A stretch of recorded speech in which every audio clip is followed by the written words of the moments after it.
The steady hum of hospital activity buzzed around Dr. Marcus Evans as he stepped into the emergency room, adjusting his coat with the practiced ease of someone who had walked these halls for years. The overhead lights reflected off the clean floors, casting a sterile glow over the bustling scene. Nurses rushed by, doctors called out orders, and patients filled the waiting area, each one caught in their own private storm of fear and uncertainty. Marcus took a deep breath. It was just another day in the ER. He glanced at his schedule for the day, noting the usual load of surgeries and consults. A seasoned surgeon with a calm demeanor, Marcus had built his career through hard work and perseverance, pushing through the subtle and not so subtle barriers that came with being a black man in a predominantly white medical field. He was respected by his colleagues and admired by the younger doctors who saw him as a role model. But there was always that undercurrent, the quiet murmur of doubt that occasionally made its way into his world. Sometimes it was a raised eyebrow, a hesitant handshake, or a cold stare. He was used to it by now, but it never got easier. As he rounded the corner to the ER bay, Marcus saw a nurse waving him over. "Dr. Evans, we've got a situation," she said, her voice clipped but professional. "Middle-aged male, severe chest pains. He's stable for now, but it looks like it might be a cardiac event. The wife is difficult." Marcus nodded, following her to the treatment room where the patient lay on a stretcher. The man's face was pale, his breathing labored, and his eyes fluttered open as Marcus approached. Standing beside him was his wife, a tall, thin woman with tightly wound blonde hair and an expression that was nothing short of stone cold. Marcus gave a quick look at the patient's chart. John Dawson, age 52, presenting with symptoms of acute myocardial infarction heart attack. "I'm Dr. Evans," Marcus said calmly, approaching the bed. "Mr. Dawson, I'm going to take good care of you." The man gave a weak nod, his eyes flickering in and out of focus, but it was the woman, Kathy Dawson, who immediately made her presence known. She crossed her arms and looked Marcus up and down, her lips pressing into a thin line. There was a flicker of discomfort in her eyes, the kind Marcus recognized all too well. She didn't say anything at first, just stared as if processing the fact that her husband's life was now in the hands of a black man. Marcus held out his hand, offering a polite introduction. "And you must be Mrs. Dawson. I understand this is a difficult time for you, but I'll do everything I can to help your husband." Kathy's eyes darted to his outstretched hand but didn't move. Instead, she tightened her grip on her purse, her lips barely parting as she muttered, "Is there another doctor available? Maybe someone more experienced?" Marcus kept his expression neutral, though the sting of her words cut deeper than he would ever let show. He had heard it all before, in one form or another. He knew what she really meant. "I assure you, Mrs. Dawson, I am fully qualified to handle this situation," he said evenly. "We don't have much time. Your husband's condition is serious, and I need to act quickly." Her face hardened, but she didn't push further. John groaned from the bed, bringing her attention back to him, and for a moment, the tension broke. She reached for his hand, her voice softening. "It's going to be okay, John. Just hold on." Marcus used the opportunity to step closer, his focus shifting entirely to John. His years of experience kicked in, allowing him to assess the situation swiftly. Time was of the essence, and he wasn't about to let personal prejudice stand in the way of saving a life. As he started discussing the immediate plan with the nursing team, Marcus could feel Kathy's eyes on him, watching every move. He knew what she was thinking.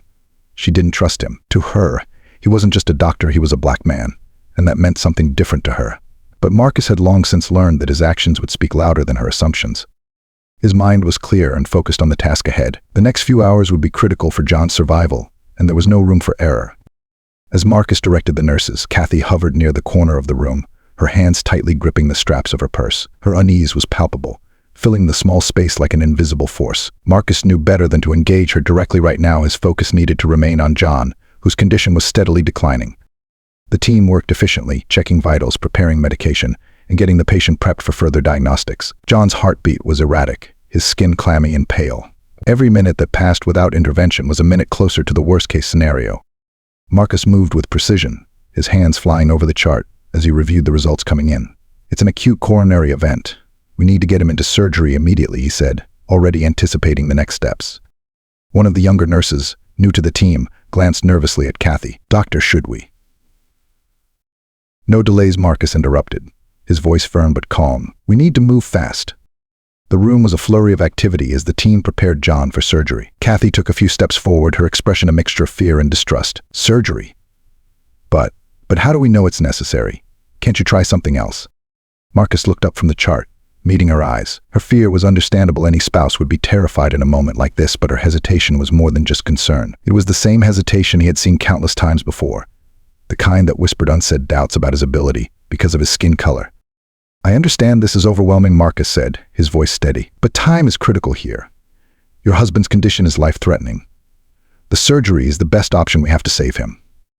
Kathy opened her mouth, ready to argue, but the sight of her husband lying so helpless on the bed seemed to choke the words back. John's breathing grew more labored, and a nurse administered another dose of medication to stabilize him temporarily. "I just want what's best for him," Kathy whispered, her voice tight with emotion. "So do I," Marcus replied, not missing a beat. "And right now, what's best for him is to get him into the operating room as soon as possible." The truth was, there wasn't time to explain every detail to her, nor to placate her doubts. John needed help, and fast. Marcus glanced at the clock. Every second counted. "Prepare the OR," Marcus ordered, turning to his team. "We're moving him now." Kathy's eyes widened. "But wait, can't we at least talk to another doctor? Someone else who?" "There's no one else," Marcus said, his tone gentle but firm. "I am the surgeon who will be performing the operation. We don't have time to wait." For a brief moment, silence filled the room as Kathy stared at him, the weight of the decision pressing down on her. Marcus could see the war playing out in her mind, her fear of losing her husband clashing with her ingrained prejudice. She didn't want to trust him. But what other choice did she have? John let out a groan, his hand weakly reaching for her. "Kathy," he whispered, his voice barely audible. "Let them do it." His words seemed to snap her out of her indecision. Kathy's face crumpled, and she nodded, though her movements were stiff. "Fine," she said, her voice small. "Just save him." Marcus gave a brief nod. That was all he needed.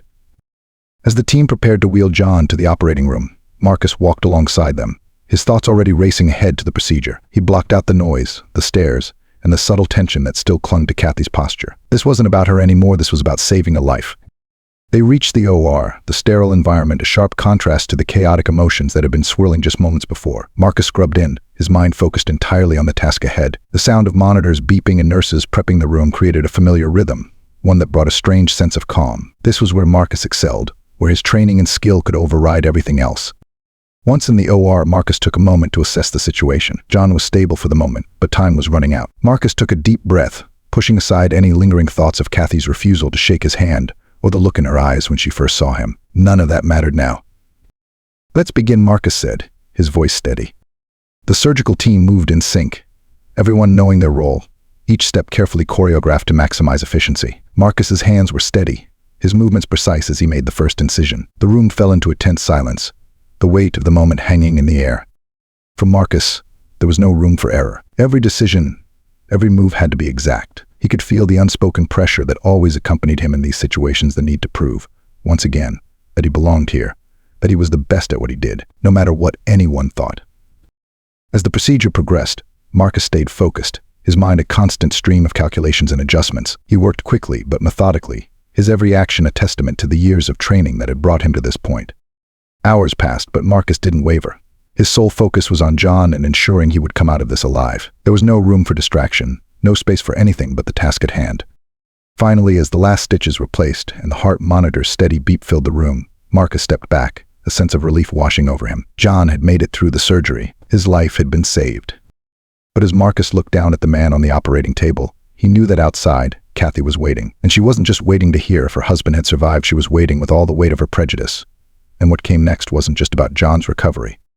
It was about something bigger, something Marcus had been fighting his entire life. The hospital lights were harsh and unrelenting, casting a cold, sterile glow on the waiting room where Kathy sat. Her hands were clasped tightly in her lap, her knuckles white from the strain. The minutes dragged on, stretching into what felt like hours. The rhythmic ticking of the wall clock echoed in the quiet space, but to Kathy, it was a countdown, each tick pulling her closer to a moment she wasn't sure she was ready to face.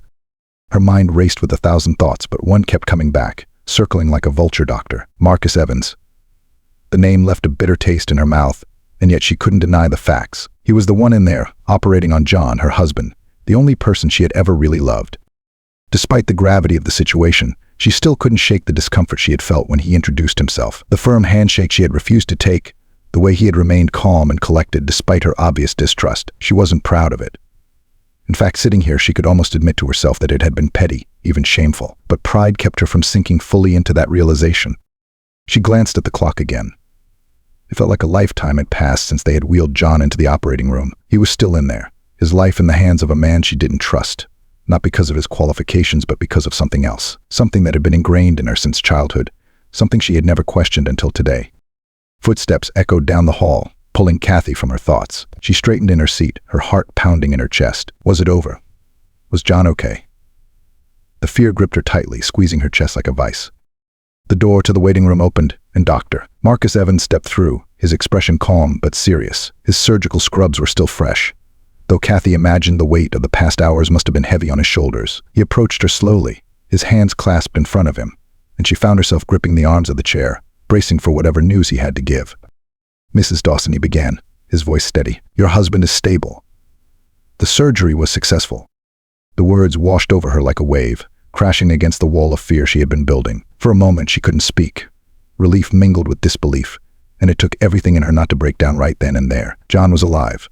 He was going to be okay. Kathy swallowed hard, her voice barely a whisper. He's going to be okay." Marcus nodded, his calm demeanor never wavering. "He's in recovery now. The next 24 hours are critical, but the worst is over."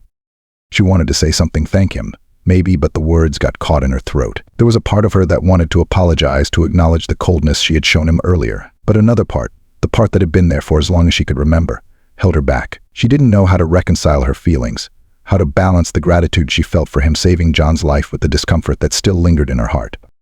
Marcus seemed to sense the tension, the unspoken conflict that hung between them. He had been here before, in this exact situation, more times than he could count. It never got easier, but he had learned to navigate it with grace. He had learned to accept that some people would never truly see him for who he was, no matter how many lives he saved. "If you have any questions, or if you'd like to see him, I can arrange that," Marcus said, his tone professional but not cold. He gave her a slight nod before turning to leave, giving her the space he knew she needed. As he walked away, Kathy felt a strange sensation, something like shame but deeper, more uncomfortable. She watched him disappear down the hallway, and for the first time in her life, she wondered if maybe she had been wrong. About him. About a lot of things. But those thoughts were quickly pushed aside when the nurse entered the room, guiding her to the recovery area where John was resting. Kathy followed, her heart still pounding with relief, though now mixed with something else, something she wasn't ready to name. In the recovery room, John lay on the hospital bed, his face pale but peaceful. Machines beeped softly around him, but the steady rise and fall of his chest told Kathy everything she needed to know. He was alive. He had made it through. She stood by his side, gently taking his hand in hers. Tears welled up in her eyes, and for the first time since they had arrived at the hospital, she allowed herself to cry. The fear, the anger, the relief, it all came pouring out, mixing into a confusing whirl of emotions. As she wiped her tears away, her thoughts drifted back to Marcus. She couldn't shake the image of him standing there, delivering the news with calm confidence, his eyes kind despite everything. She knew, deep down, that she owed him more than just gratitude. She owed him an apology. But even as the thought crossed her mind, she wasn't sure if she could bring herself to say the words. The hours passed slowly as John rested, and Kathy remained by his side, her mind never fully at ease. She had come to this hospital terrified of losing her husband, but now she realized she had walked in with another kind of fear that had nothing to do with medicine or surgery, but with the walls she had built around herself, walls that had been chipped away, piece by piece, today.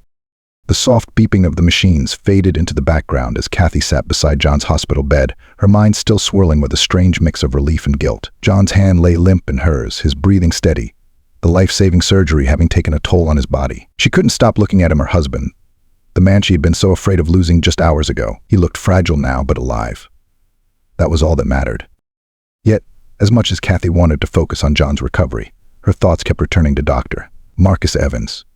His steady gaze, his calm reassurance, and the way he had saved John's life without hesitation. She knew she should feel nothing but gratitude, but something was holding her back. The uncomfortable truth was that she had judged him, dismissed him, simply because of the color of his skin. And now, after all that, he had proven her wrong in the most profound way possible.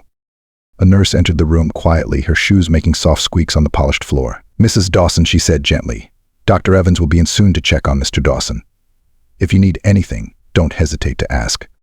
Kathy nodded stiffly, her stomach tightening at the mention of Marcus's name. She hadn't seen him since he delivered the news of John's successful surgery. In the silence of the hospital room, with nothing but the hum of machines to distract her, she had played that moment over and over in her head. His calmness, his professionalism, the way he had looked her in the eye, despite her coldness, and she had barely managed to thank him. Now, he was coming back. And this time she would have to face him knowing the truth of her own behavior. The minutes ticked by slowly, and then, as if on cue, the door swung open and Dr. Evans entered the room. His presence filled the small space, but his demeanor was as professional as ever. He moved with quiet confidence, his hands slipping into the pockets of his white coat as he approached John's bedside. His eyes flicked to the monitor, checking the vitals, before landing on Kathy. "How is he?" Marcus asked, his voice even, though there was a slight softness there, the kind that comes when doctors know how much a patient's recovery means to their family. He's resting, Kathy replied, her voice quieter than she intended. She could feel her heart racing, but she tried to steady her breathing. This was her chance, her moment to say something, to acknowledge what had happened earlier, but the words wouldn't come. Marcus nodded, his attention focused on John's vitals. He made a few notes on the chart, the soft scratch of his pen filling the silence. Kathy sat frozen, watching him work, trying to figure out what to say. Finally, Marcus turned to face her, his expression unreadable. "Your husband is doing well, Mrs. Dawson. He'll need to stay in recovery for a few more days, but everything looks good so far." Kathy nodded, her throat tight. She knew she needed to speak up, to say something, anything that could address the elephant in the room. But every time she opened her mouth, the words seemed to get stuck. She wasn't used to this, to being the one in the wrong, to having to confront her own biases. It was easier to stay quiet, to pretend that everything was fine. But she knew it wasn't. "Dr. Evans," she began hesitantly, her hands twisting nervously in her lap. Marcus looked at her, his expression calm and patient, waiting for her to continue. Kathy swallowed hard, feeling the weight of her own guilt pressing down on her. I wanted to say thank you for everything. You saved John's life, and I." She faltered, the words hanging in the air between them. Marcus didn't say anything, didn't push her to continue. He simply waited, his eyes steady on hers. Kathy took a deep breath, forcing herself to continue. I wasn't fair to you earlier. I judged you, and I shouldn't have." I don't know why. As she stopped again, realizing the absurdity of her own statement. She did know why. She had judged him because of the color of his skin, because of her own ingrained prejudices. And now, sitting here, it felt like a slap in the face to admit it out loud. Marcus remained quiet, his expression giving nothing away. He had heard it all before. Apologies, excuses, justifications. It was part of the job, part of living in a world that still struggled with the weight of its own history. Kathy felt her face flush with shame. "I'm sorry," she said finally, her voice barely above a whisper. "I shouldn't have treated you that way. You saved my husband's life, and I couldn't even. I'm just sorry." For a moment there was silence. The machines continued their steady beeping, the only sound in the room. Then Marcus nodded, his face softening just slightly. "Thank you for saying that, Mrs. Dawson," he said quietly. "I appreciate it." There was no anger in his voice, no bitterness, just a quiet acceptance that this, too, was part of the world he lived in. He had long since stopped expecting anything more. Kathy looked down at her hands, her heart heavy with the weight of her own admission. She had thought herself better than this, more open-minded, but in the end she had let her own prejudice dictate her actions. And it wasn't just Marcus she had wronged, it was herself. She had been living in a world of walls she had built around herself to keep out the things she didn't want to confront. But those walls were starting to crack. As Marcus finished his check on John and began to leave, Kathy found herself speaking again, this time without hesitation. "Dr. Evans," she called softly, and he paused at the door, turning to look at her. "I really am sorry. I'll do better." Marcus met her gaze, his expression thoughtful. "That's all any of us can do," he said quietly. "Try to be better." With that, he gave her a nod and left the room, the door clicking softly behind him. Kathy sat there for a long time after he left, her thoughts swirling. She had a lot to think about John, about Marcus, and most of all, about herself. The world was changing around her, and for the first time in her life, Kathy realized that she needed to change too. The days following John's surgery passed in a blur of recovery and quiet reflection. Kathy had stayed by his side through it all, watching him regain his strength, the color slowly returning to his face. Every time Marcus came to check on him, she felt a knot in her stomach, a reminder of her earlier actions and the weight of her apology. But Marcus remained professional, never letting any personal feelings show. And for that, Kathy was grateful. Now, John was finally strong enough to go home. The doctors had cleared him for discharge, and Kathy had spent the morning signing paperwork, preparing for their return to normal life. Yet something inside her had shifted. What was normal now? It wasn't just about John's recovery, it was about the way she saw the world and her place in it. As Kathy helped John into his clothes, carefully avoiding the still tender incision site on his chest, she couldn't help but think back to those tense moments in the ER, when everything had hung in the balance. The fear she had felt then, not just for John's life, but also the discomfort that had bubbled up when Dr. Evans had first introduced himself. "Are you okay?" John's voice interrupted her thoughts. He had caught her staring at the floor, lost in her own mind. Kathy shook herself out of the daze, forcing a smile. "Yeah, I'm just glad you're okay." John smiled faintly, reaching out to squeeze her hand. His grip was still weak, but it was stronger than it had been a few days ago. "I wouldn't be if it wasn't for Dr. Evans," he said softly, his tone full of gratitude. "He's a good man." Kathy nodded slowly, her heart tightening at the words. She hadn't told John about her earlier behavior, about how she had almost let her own prejudice interfere with the care he needed. It felt too raw, too personal, and in some ways too shameful to admit out loud. But she knew John was right. Marcus was a good man, better than she had given him credit for. As they prepared to leave the hospital, Kathy found herself looking around, searching for Marcus one last time. She wasn't sure why. Maybe it was because she wanted to thank him again. Or maybe because she still felt like her apology hadn't been enough. Whatever the reason, she felt the need to see him before they left. It wasn't long before Marcus appeared, walking down the hallway in his white coat, clipboard in hand. He spotted them and made his way over, a calm smile on his face. Mr. Dawson, Mrs. Dawson. Marcus greeted them, his tone warm but professional. I see you're ready to head home. John nodded, smiling up at him. Thanks to you, Doctor. I can't thank you enough for what you did. I know it wasn't easy. Marcus shook his head slightly, his modesty evident. I was just doing my job. I'm glad you're recovering well. Kathy stood beside John, her heart pounding in her chest. She had already apologized once, but now, standing here with both men, she felt like there was more to say, more that needed to be addressed. Marcus had done more than just save John's life. He had forced her to confront a part of herself she had never wanted to face.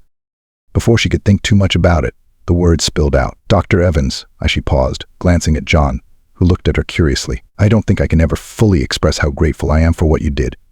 And I'm sorry for how I treated you before. You didn't deserve that, and I know I was wrong. John's eyes widened slightly at her confession, but he remained silent, sensing the weight of her words. Marcus, always the professional, simply nodded. Thank you, Mrs. Dawson. I appreciate that. His voice was kind, but there was something deeper behind his eyes, a quiet understanding. Perhaps, or maybe just the fatigue of someone who had heard similar apologies too many times before.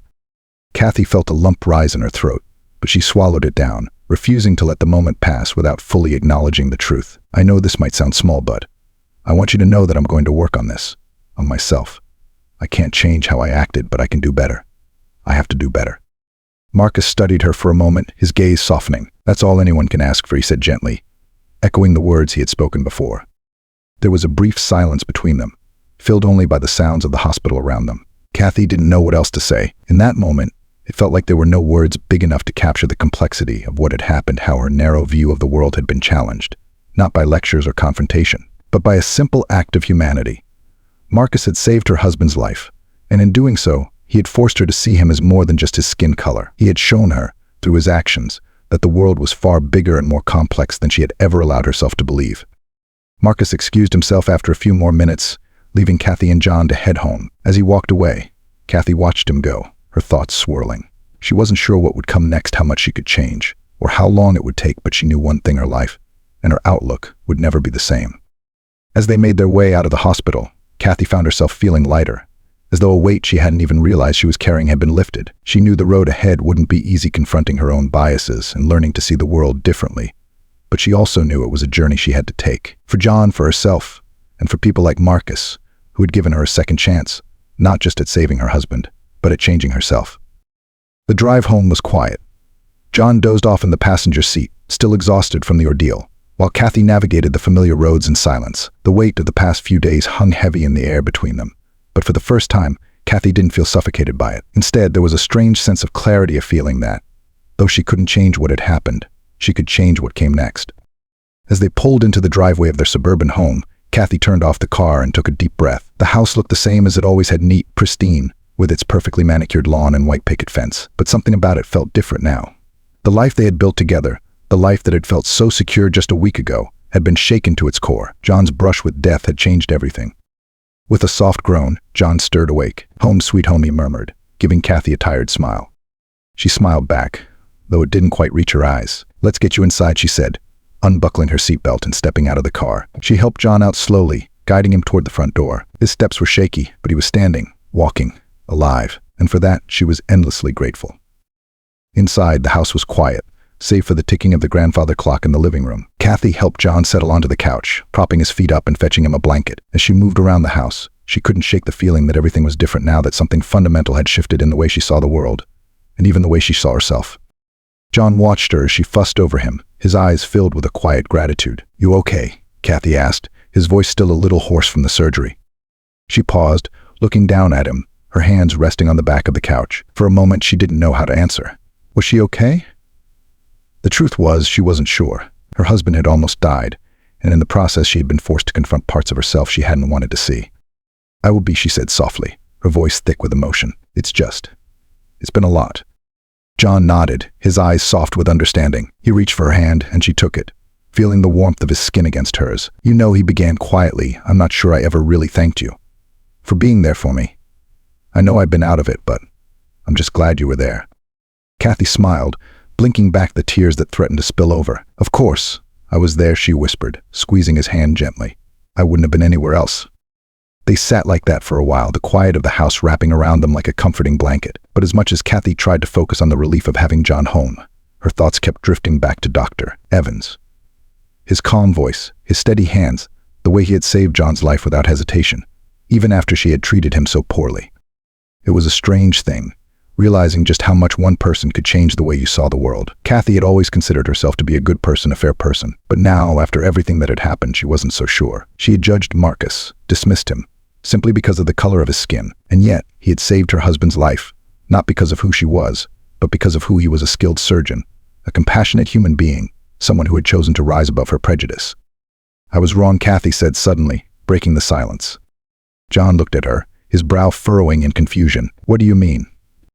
Kathy hesitated for a moment, gathering her thoughts. "I was wrong about Dr. Evans," she said quietly. "When we first met him, I didn't trust him. Not because of his qualifications, but because of something else. Something I'm not proud of." John's expression softened, his hand still holding hers. He didn't say anything, just waited for her to continue. "I didn't want to admit it, even to myself, but I judged him," Kathy confessed, her voice thick with emotion. "I judged him because he's black. And when I think about that now, I feel ashamed." John's eyes widened slightly, but he didn't interrupt. He let her speak, sensing that this was something she needed to say. "I almost let my prejudice get in the way of him saving your life," Kathy continued, her voice trembling, "and that's something I'm going to have to live with. But what's worse is that I've probably been doing this my whole life, not just with Marcus, but with other people, and I never even realized it." The room was quiet for a long time after she finished speaking, the weight of her words hanging in the air. John's eyes were filled with compassion, and he gently squeezed her hand. Kathy said softly, "You're not a bad person. We all have things we need to work on. The important thing is that you're aware of it now. You can change." Kathy nodded, though the guilt still weighed heavily on her heart. "I just wish I could take back how I acted. I wish I could do it all over again." John gave her a small, reassuring smile. "You can't change the past, but you can do better moving forward. That's all any of us can do." Kathy took a deep breath, letting his words sink in. He was right. She couldn't change what had happened, but she could control how she responded to it, and she could make a conscious effort to be better, to break down the walls she had built around herself and see people for who they really were, not for the assumptions she had been taught to make. As the sun set outside their window, casting a warm golden glow over the room, Kathy felt a sense of quiet resolve settle over her. She didn't know what the future held, but she knew that she was ready to face it with open eyes and an open heart. She would do better. For John, for herself, and for people like Dr. Marcus Evans, who had given her a second chance not just at life, but at becoming the person she knew she could be.